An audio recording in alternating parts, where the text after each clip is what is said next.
Larissa? Okay, all right. So we're good? Yes, ma'am. Okay, all right. So I'm going to go ahead and get started. Good afternoon, everyone, and welcome to Diversity MBA's Smart Leadership Webinar Series. We thank you for your patience. It looks like we're live and ready to move forward with our session on your leadership development, how to own it, plan it, and execute it. So I am Larissa Williams, Vice President of Diversity and Programs for Diversity MBA, and we are so excited that you've joined us today. If this is your first time, welcome. We are indeed so happy that you've taken the time out of your day to be here.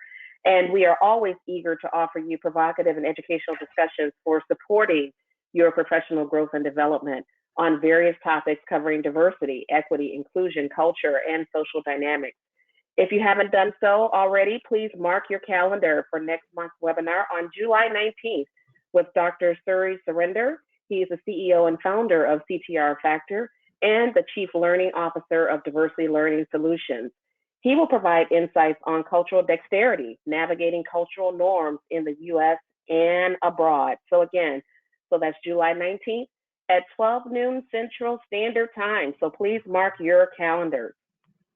So it is my pleasure now to introduce Pam McAveen, CEO and publisher of Diversity MBA magazine.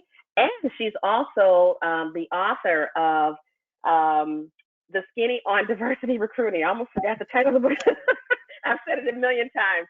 The Skinny on Diversity Recruiting. She is going to do the honors of introducing our speaker today, Cynthia Hardy. So go ahead, Pam. You're up.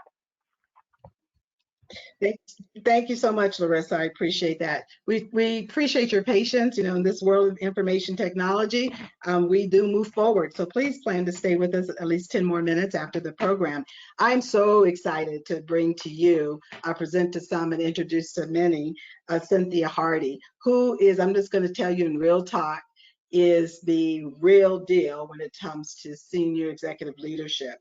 Her bio is just full of information, but I want to just share some key things with you so you know that what she shares is going to be real and important for you to hear. I've known her for more than a decade and can tell you she's a leader extraordinaire.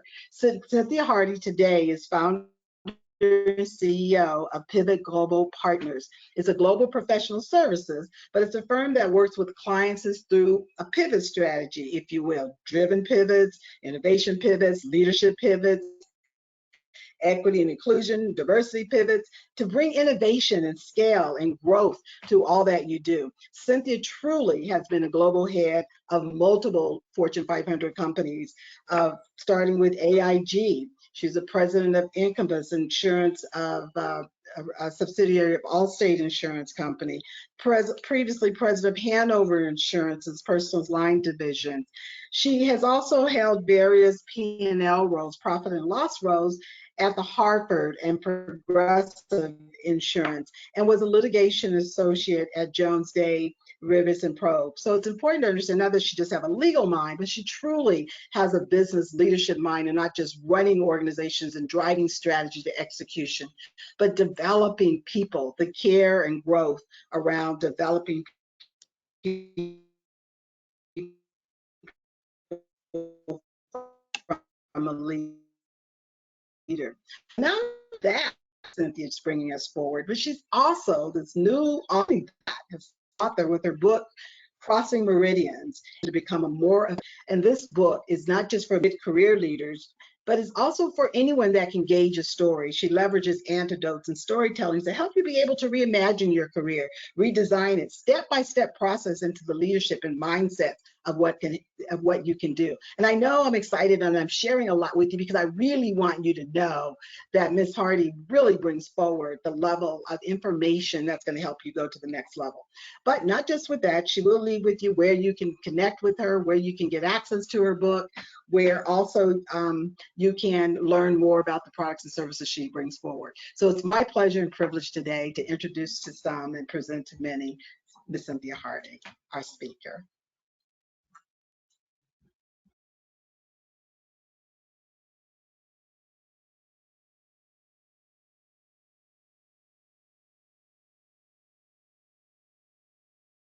Okay, Cynthia, we can't hear you. Give us a second, everyone.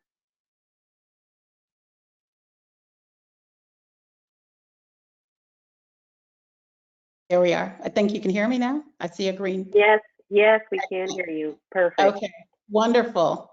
So I am so delighted to be here. And Pam, I have to start by saying thank you. You and I have journeyed for quite a while, and I am your biggest cheerleader. Everything you do has substance, and it informs and it uplifts.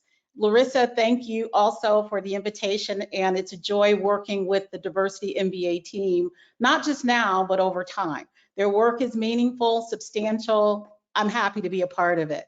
I thank you for being patient as we work through some of the technology glitches. It happens, but I'm hoping that in the next 40, 45 minutes, you take away something that you're able to use, that it touches you in a very personal way, and that you're also able in a cascading way to take this information and use it with others. So what I want to do today is talk about leadership development. It is not magical, and it does involve work. And I want to make the connection between career success and putting in the work. But more importantly, spend time talking about a framework or methodology that you can use on your own to elevate your leadership. So I want to talk about a couple of ground rules. One, although this is electronic, I have to see some signs of life. So I'm hoping that I get hands raised, I get a nod of heads, I get chat questions coming in, because I don't want to talk to myself. And then two, what you think about any of this is never right or wrong. So please ask any questions you have. I'll be available offline too if you've got questions. And my hope is that we've got 4 very distinctive things that happen from this session. If we go to the next slide. So session outcomes.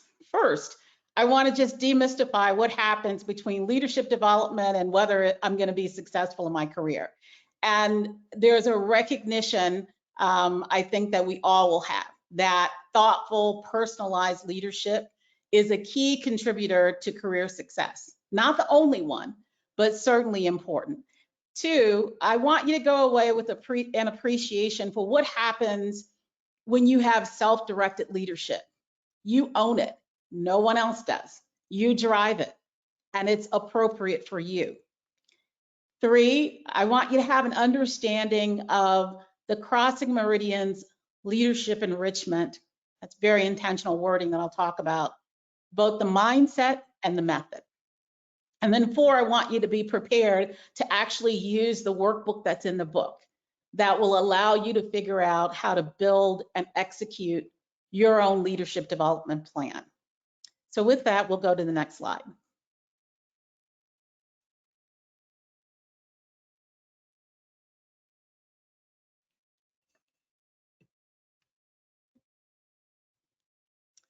So I want you guys to focus in on this word cloud. And I use this because I think it's really instructive. I start with career success and ask folks, what are all of the ingredients of having a successful career? And there are a million different answers. And you can see there are so many different elements that contribute to it. And it all varies depending on the person. I want you to hone in on one thing though. If you look to the right, you'll see the word leader. So that says that being an effective leader is one of several elements of success. And what I want to do is lift that out. So it's not in a crowded visual, but I want to focus on leadership because I believe that it is one of the most critical elements of career success.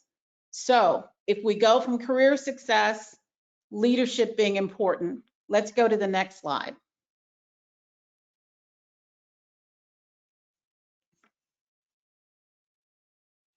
So now we're talking about leadership, another word cloud here. And again, a whole hodgepodge of elements that all contribute to what leadership is and what effective leadership is.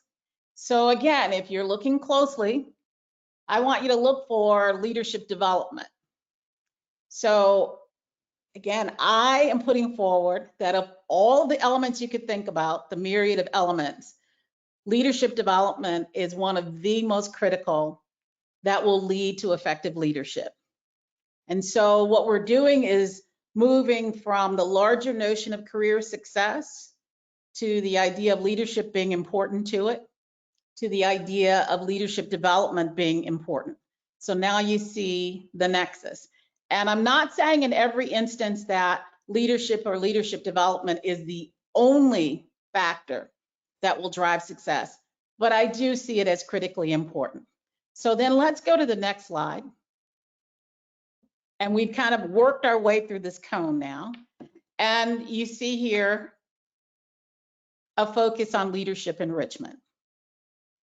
That's another term that you often will hear used for leadership development. And I like enrichment because it presupposes that you start with a foundation of goodness, of inherent abilities, of things on which you're going to build to elevate your leadership. And so I think the wording and the terminology is really important. But if you walk this journey, you're now thinking, okay, career success, leadership critically important, leadership development important to that. Now the question becomes, how do I actually do leadership development? And if we'll go to the next slide, I'm going to take you through the Crossing Meridians methodology. But before I do that, I wanted to share with you how I thought about doing this book and why I did it, the impetus for it. And so there really were 3 layers of impetus. The first was for the book itself, I felt I had something to say. And I am from Mississippi, and we're plain talking folks there. But that having something to say came from a career, as Pam mentioned, that has spanned multiple roles. It has spanned domestic and international roles, large and small organizations, private and publicly traded. And from that, I've had the benefit of being able to identify, incubate, and mentor amazing leaders, diverse leaders, and then see them fly. I say to them, my goal is to push you so hard that one day I can work for you. And you in turn have to promise to do that with someone else. And along the way, I began to develop this methodology and I began to test it out, sometimes unknowingly on people, but we use it with clients today. And it is a tested methodology that understands that you have to ground your leadership in yourself and you have to build something unique to you. So the second impetus was really about the mindset. So I reflected back on the conversations and I realized there were too many conversations, very heartfelt, some very difficult, where there were obstacles to advancement and workplace issues. And folks felt that they were stalled and they didn't know how to problem solve. And so I've always said, let's focus on what you can control and what you can influence. And that certainly comes back then to your leadership and how much you invest in it and how you then show up having focused on leadership development. And then the third impetus for the book was a methodology. So recognizing that people that want to focus on elevating their leadership need some help to figure out how. I thought about my own journey where I grew up in a housing project, the middle of 7 kids in Mississippi. My mom cleaned houses for a living. I think she made $60 a week at most.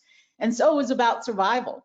And so when I get to college, I don't even know what hours are. And I certainly don't know when I land in the workplace what any of this stuff is about leadership and leadership development. I'm just there to get a job done. So it took time to really even understand just the nomenclature, the culture, the importance of leadership, how it plays out, who was good at it, who wasn't. And there was no methodology. There were a lot of fits and starts, some failures. And then I began to learn from those failures and then also learn from people who I thought were good at it. But then I thought, well, it doesn't have to be this way. If I can crystallize the methodology and share it with people, hopefully then you're able to run faster, quicker, more easily than I and others, and move through leadership development in a more purposeful way. So if we go to the next slide, we'll talk about crossing meridians itself. And you should know that what we have laid out in the book is now a trademarked consulting, broad-based consulting methodology approved by the US Patent and Trademark Office. So we use it with clients across the board, both in leadership, diversity, equity, and inclusion. And you'll see the application both to individual leaders and how you can then use that within your organization in our conversation. At the heart of this, you know, the name of the company that we have is Pivot Global Partners.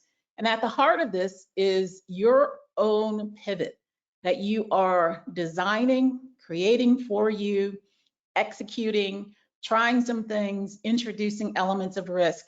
And so with a pivot, it's an inflection point, going from one point to the other.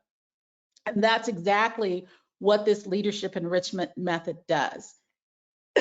Excuse me, it is both a mindset and a method. And that is so important, because if you start doing things and just want to tick the box going through the steps, but you have not dialed into the mindset needed, you won't have the staying power. And so it's the combination of both of these that are so important, that you're calibrating over time as you move through your development. And then, as I said, this is guided and personalized. And if you go back to the title, Your Leadership, How to Own It, Plan It, and Execute It, the ownership comes because it's for you, done by you, executed by you, refined by you. And to help that happen, there's a workbook included in the book. And it recognizes that reflection is needed, recording observations over time, and then going back and massaging. So if we go to the next slide, I wanted to share a quote from the book that I think really sets the basis for the what and the why. And I talk about a twofold premise for crossing meridians in the book. And I'm going to give you a quote here. First, you can become a more effective leader only when you commit to engineering disruption in your life. How you lead today is merely treading water. You truly accelerate your leadership development only when you disrupt the status quo. So now I'm talking about the mindset. So you are believing that where you are today with your leadership is not good enough. You've got some really good elements, you've got some things you want to work on, but you're going to engineer disruption. So it is not chaos. It actually is a very controlled and thoughtful approach to disrupting where you are to get to where you want to be. And so that is the essence of the mindset. So how many of you, again, by nod of heads, hands, or whatever, either yourselves or from someone you know, are pretty comfortable today with where you are with leadership? How many of you have thought about purposely introducing disruption in order to move to where you want to be? Those are the questions that you want to ask yourself. Very simple, but this is about dialing in. If we go to the next slide.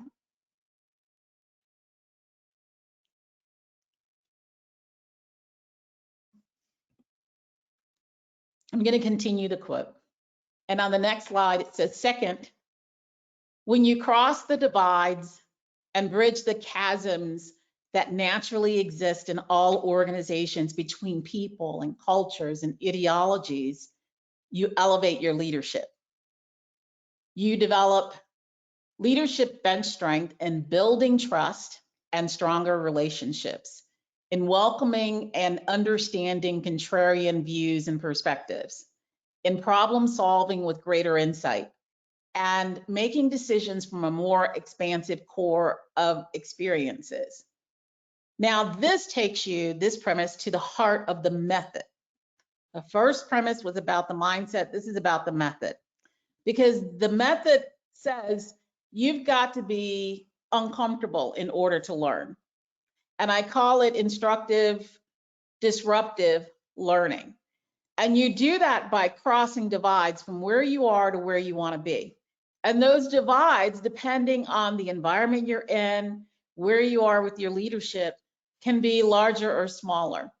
It can be skills-based, it can be situational, it can be about peers, it can be about the things that you're working on in your work environment, it could be community-driven, but it requires something more of your leadership, and you've got to cross divides in order to be more effective. So how many of you can think about situations where crossing divides is something that you need to bridge the gap between where you are and where you want to be in a personal or work situation when it comes to your leadership?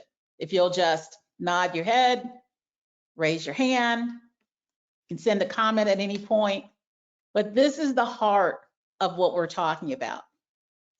And so next, what I'm going to do is show you a visual. But before I do that, let me give you an example of someone. So in the book, I talk about actual individuals, but I changed their names.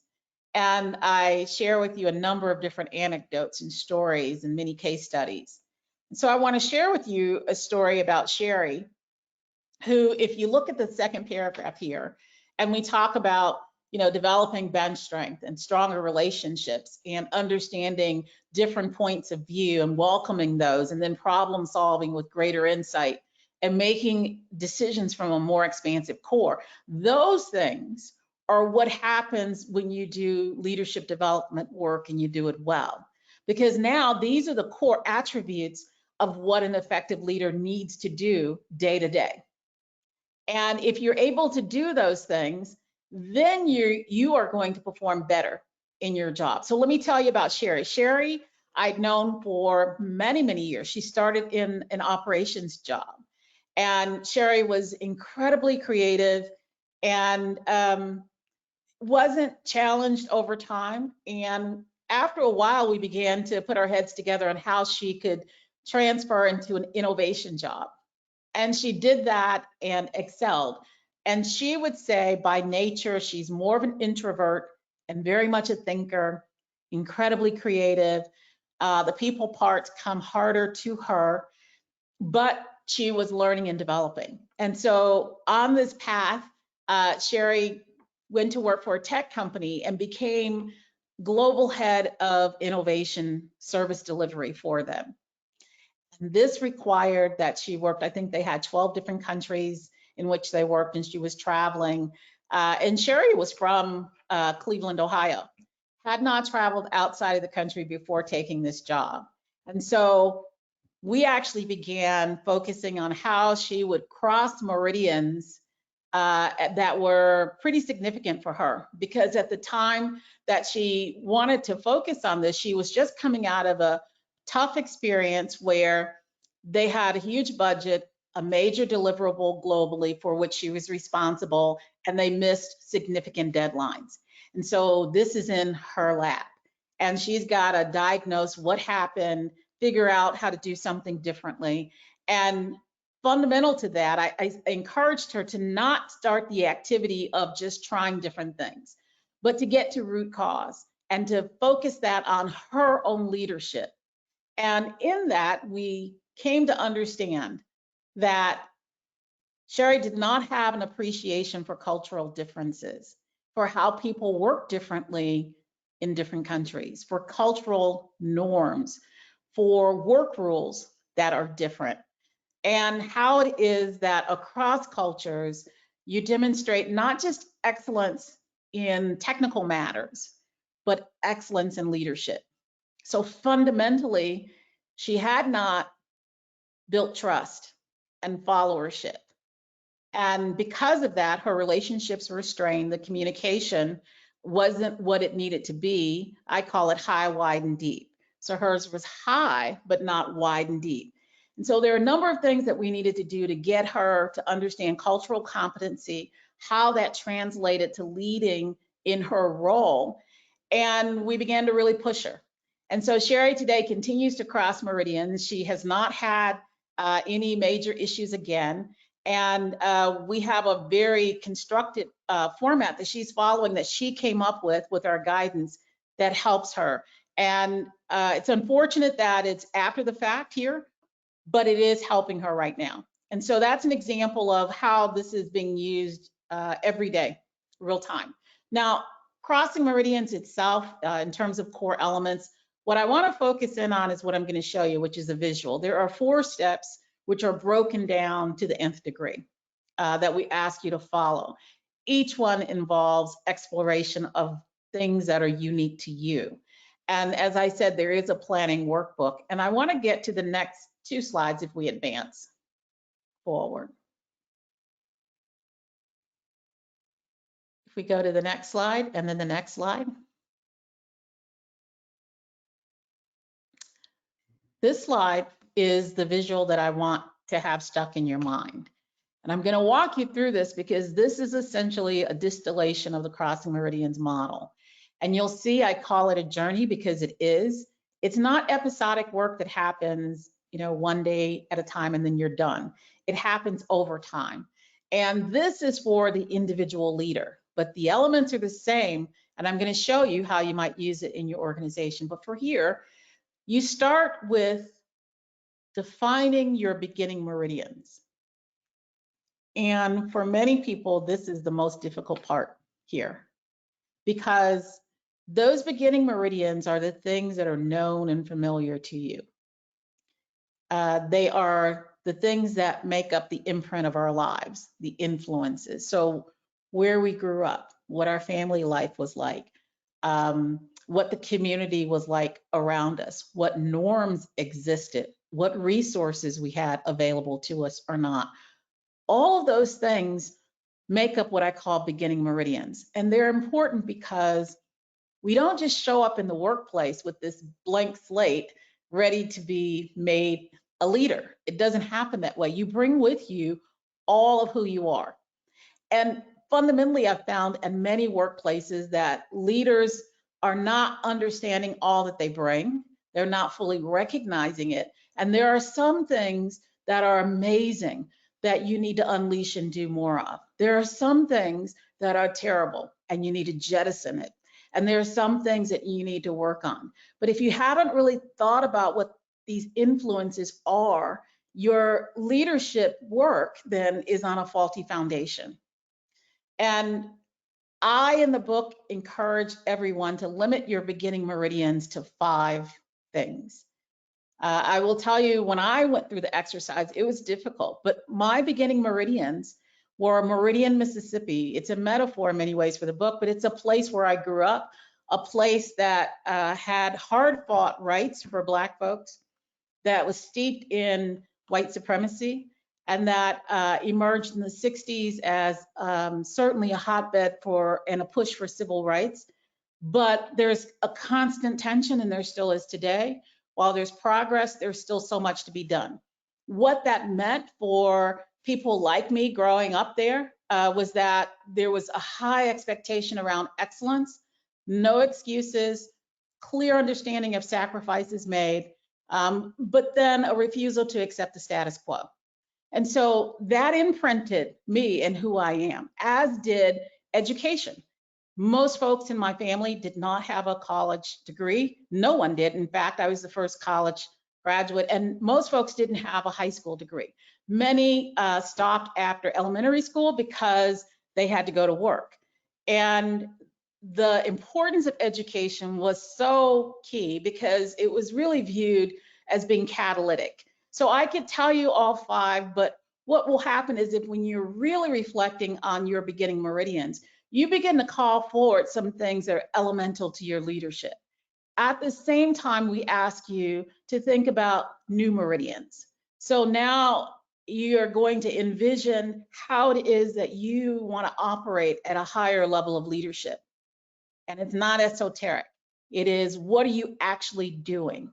How are you making decisions? How are you doing a job differently? How is it that you're networking and navigating? How are you influencing and making decisions?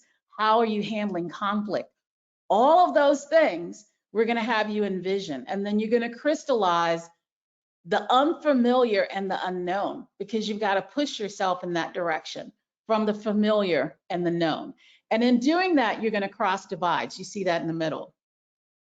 And by crossing divides, you heard me say earlier, this is about taking targeted actions that are instructive and disruptive at the same time, that are appropriate for you, largely based on experiential learning, that move you from your beginning meridians to your new meridians. And you're going to do that with a very intentional 4-step process of discover, plan, act, repeat. Now, each of these steps has very specific inquiry for each one. And I won't go through them, but you'll see that it's taking the larger thinking and it helps you to condense it to what's appropriate for you. And then if you think about the outcome of this work over time, I think you develop what I call leadership fluency. So that is that you now, it isn't about knowing verbally something. It really is about having had the experience to be able to move fluidly between different situations and lead effectively. And having done the work, you gain this fluency. You also gain what I call a leadership brand, not in the marketing sense, but your brand is the imprint that you have as you're creatively working through as a leader tough situations and challenges. It's the hallmark for which you are known as a leader. The prime meridian of leadership is the anchor. It is the anchor of your leadership. And so we show you how, for any of the actions that you're thinking about, how to use empathy, openness, and resiliency, the three of those together as a lens through which you calibrate what actions you need to take. And these three I chose because I found that empathy, for instance, is so critical in leadership, and increasingly it's hard to find. And openness allows you to have a much broader aperture for insights and input coming in from which to make decisions. And resiliency, of course, is about how you recover. And so the best leaders I've seen have a combination of these. And if you use those as the filter through which you decide what actions to take, the outcome is that you've got really targeted and effective leadership development. So if we go to the next slide, let me pause here and ask if anyone has questions about the process, about what I've described, and we're going to get to the end and have an opportunity to ask more questions. But if you have questions here, I'm happy to take them. Okay, no questions? Well, let's take the method and make it more real. So you can apply it individually, working on yourself. But let's say that you are an organization that, after the murder of George Floyd, decided to commit a lot of money to racial justice, and you posted some commitments around what the organization would do, and now you've actually got to get it done. So we work with these organizations, and I can tell you that the same construct for your own journey of crossing meridians as a leader, the organization can use. But what I've absolutely found is that where you have individual leaders who are prepared to lead on racial justice or DEI issues, meaning they've been on their own journey crossing meridians when it comes to issues of DEI. If they're doing that and they come into the organization and contribute to the organization's journey delivering on DEI and crossing its meridians, there's a multiplier effect. And so it's one thing to say, I want to do things as an organization, but your leaders aren't prepared, and your leaders aren't bringing deep insight and conviction and a sense of purpose and their own preparedness to what they're doing. When that happens, you have provided tremendous momentum within the organization. So on the next slide, I'll show you a blinded example of what we are doing with one organization when it comes to racial justice and their beginning meridian. And so now we've got a collective within the organization, is really about a focus on culture and a focus on commitment. And there have been some tough conversations to get to honesty about the beginning meridian in that organization, what it's actually working with. It's been clear where the organization wants to go. Aspirationally, it's got a vision. And so the work in between is, how are you honest about where you are, where you want to go when it comes to racial justice and what you want to do. And in this instance, this organization wants to be the incubator and convener of racial justice initiatives in its headquarters city. So we then began to say, okay, to make this happen, what would you do if you think about discovery, planning, acting, and then repeating and sustaining the work? And you can see some of the things that we've done with them. And that discovery phase, it's again, understanding true commitment. Where does it come from? Where does it not come from? How do you get more momentum behind it? How is the organization organized to be able to do this in today's world? We needed to do some assessments on a number of different fronts and understand how the organization is communicating today. When we moved to the planning stage, there certainly was analytics involved, not just financial analytics, but quantitative and qualitative. Strategizing was important. There was a strategy, but it needed to be fine-tuned. A roadmap was needed, a comprehensive roadmap that really thought about the capabilities and services they wanted to provide and how is it that you move from and to. Mapping that out was so important.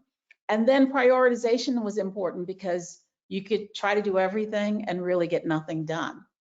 And now they're in the phase of acting, and we are encouraging them again through prioritization to try some things, figure out what works, and then repeat that, blow that out, and then create momentum by trying some things and experimenting. And that's what they're doing right now. They are transforming in this process. And there are a number of things that pop up as choke points. And so the question is, how are they solving through those? And how are they then able to repeat what's working well, sustain the work, measure, evaluate, make adjustments, and by the way, celebrate along the way? That process allows them to have racial justice fluency in the organization. So again, it's not about the lexicon, but it's about people really understanding the space better and the organization's space for where it wants to go and seeing momentum in how it is that they're getting there. It is absolutely creating a prime meridian for racial justice for them that's grounded, meaning everything that they do is grounded in a culture that is affirming and supportive, commitment that is true, and meaningful action, not something that's simply performative. And so you can then see that the methodology, the mindset, and the method allows you to envision where you are, be honest about where it is, be clear about where you want to go, and then be thoughtful about how it is that you're going to plan movement. And there are some things that concrete that fall out from that. If we go to the next slide, I want to share with you some leader profiles. So if any of these folks resonate with you, maybe you think, oh, that's partly me, or certainly someone that I know.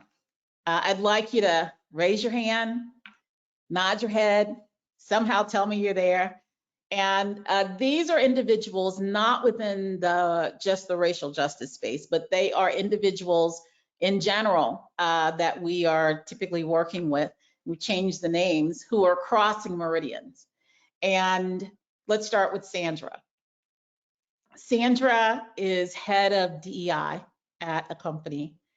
Her background is that she has led different parts of the business, and she in HR, which is where DEI sits in this organization.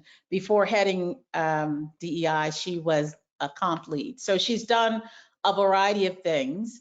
And in her current role, they have a new DEI strategy, and she's running into roadblocks. And they're on the implementation side, primarily related to getting internal accountability for key leaders across the board. Folks don't want to do that. And then she needs to draw in community partners in a way that they have never done before. And that has some difficulty there. So with Sandra, our work in Crossing Meridians is, if I boiled it down, it's around conflict management. And this is again at a personal level for her. But given where she is, you can see how important it is for her to focus on crossing the meridians of conflict management in order to be more adept at her job. And essentially what happens is, and we have described this to her, we've seen whether it's a company or nonprofit, conflict itself is the number one reason that we see that DEI gets stalled, and that there is not a conflict resolution mechanism. Sometimes there's passive aggressive behavior. For whatever reason, the conflict itself is what causes the work to stall. And in this instance, Sandra doesn't manage conflict. She steamrolls. And there's a balance that needs to be struck between the listening and the enrolling and the engaging up front, and then calling out the bad behavior. So her focus is on that balance. And she is absolutely using the crossing meridians methodology. So how many of you familiar with the Sandra profile? Raise your hand or let us know. Okay. So then let's talk about James. James leads learning and development in the organization. Technically very, very good. He's a heads down person, and he doesn't get involved in other activities at work. Everything that he touches is done incredibly well. He's got a smaller department, and now they've asked him to be on the DEI council. And so he says, why me? And he recognizes that he's got some leadership work to do. And actually being put on the council has had him kind of open his eyes. And for him, the work is around influencing others. So he's someone who assumes you do great work and everybody else should be doing the same. So if you know it, then you should be doing great work, and he doesn't have to handhold. And the idea of influencing other people to get them to do what needs to get done, to him just doesn't make sense. And so how it is that he influences in his role through the DEI Council and in some other ways is the crossing meridians work that we're doing with him. And in fact, it's showing up in the DEI Council in really, really good ways. He says, you know, this is not natural to me. And the honest conversation was, if you aren't focused on this kind of development, you may not do anything other than leading in learning and development or horizontally be at the level you're at. So it's your choice. But if you push through on some things, it gives you a pathway for further career development and movement. How many know a James? Sounds familiar? We go to the next slide. I've got two more profiles I want to share with you.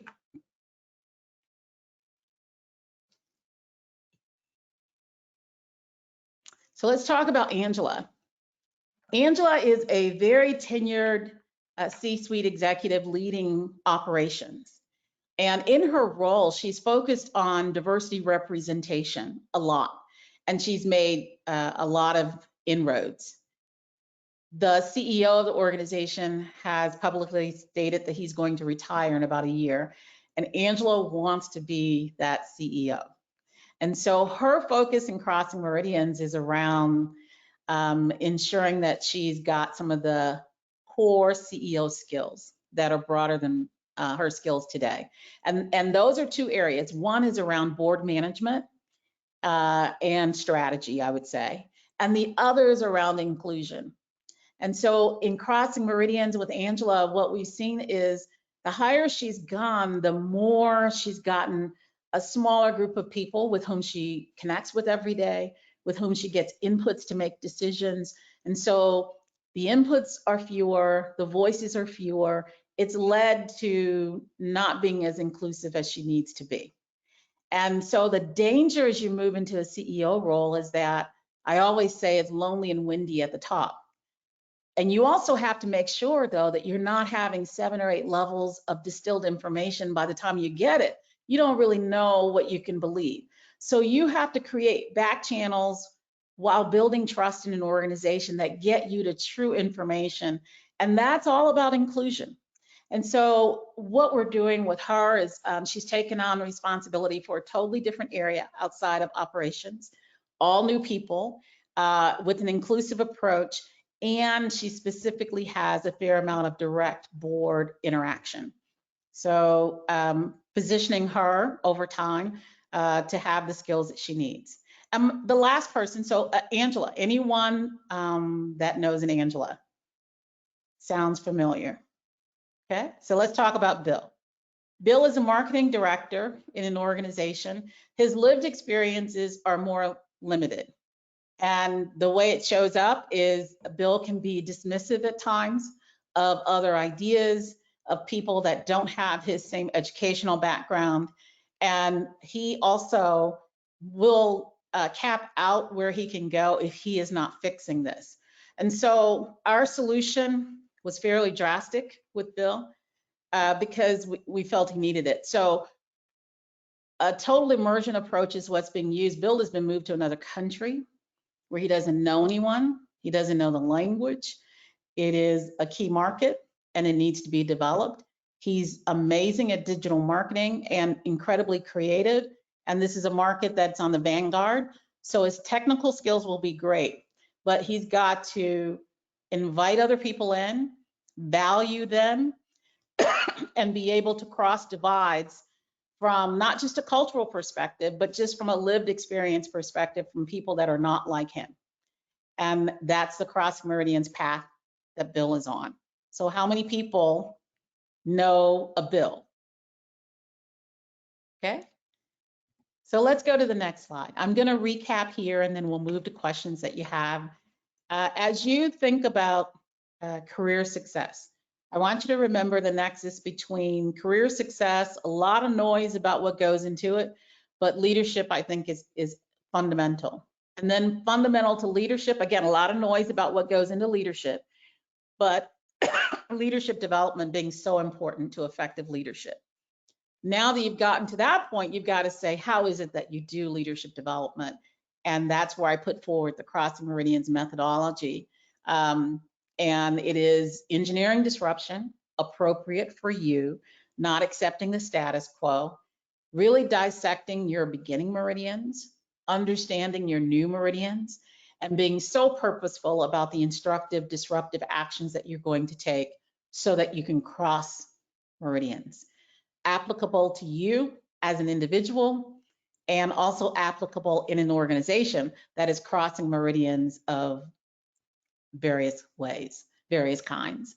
And so with that, I would get to the very last slide. If any of you would like to talk with me about your own leadership, about your team, about your organization, in the innovation, leadership, or DEI pivot space that we work on, please feel free to give me a call, and that tells you more about where you can find the book, which is on Amazon, Crossing Meridians, Engineering Disruption to Become a More Effective Leader. And with that, I'd like to take questions that you may have. Do we have any in the chat? No questions in the chat, but I have a question for you. Yes. So the Crossing Meridians methodology, as you go on your leadership journey, how do you assess what leadership skills are missing in order for you to get to the next level? Yeah, so what we will do in the process is have you envision where you want to go. And then we crystallize that. And then based on where it is you want to go, we're then focusing in on what would you be doing in that role. And so those are the skills.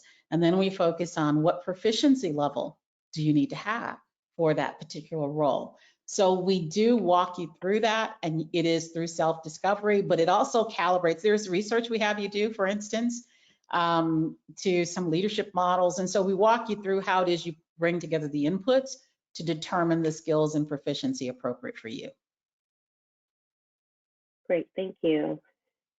Any questions for our presenter today? Please include them in the chat right now. Thank you. Larissa, I would like to bring up one thing that I've gotten as a question a couple times, which is how is it when I'm incredibly busy, how am I going to have time to do this? And I've said to folks, you have to believe that this is one of the top 3 things that's needed for you to be successful in your job and beyond. And so you chunk it out. And so take 30 minutes, put it on your calendar every week. It isn't that you have to block out 2 or 3 hours. That's not practical, probably. So 30 minutes in a week, and you start working through the workbook. And when you begin to do that over time, every week, you actually want to do more of it. I find people say, you know what, I actually had more than 30 because I'm in the groove. And so that 30-minute cadence, though, allows you to do the thinking and come back to it. And it's not disruptive to your overall schedule. So just make it simple, small chunks of time. Awesome. So everything you do, the little you do each day can add to your development journey. So that's Absolutely. That's right. Okay, so before we wrap up, any questions for our presenter today? Well, I thank you for your time. And again, Pam, Larissa, Diversity MBA, thank you. And for those of you attending, thank you for your time too. And I hope that in terms of session outcomes, there's a recognition of the nexus between career success and leadership development, that you feel like you've got a self-guided method that you could use, and that you embrace the idea of self-directed leadership development, because it doesn't depend on your organization, whether they have leadership development or whether your manager is supporting it or not. This is all about what you choose to do. So thank you so much. Thank you so much, Cynthia, and thank you to our attendees for attending today's Smart Leadership webinar series. We thank you for attending, and we look forward to seeing you next month on July 19th at 12 noon Central Standard Time. Thank you, everyone. Thank Goodbye. you. Thank you, Cynthia. Thank you.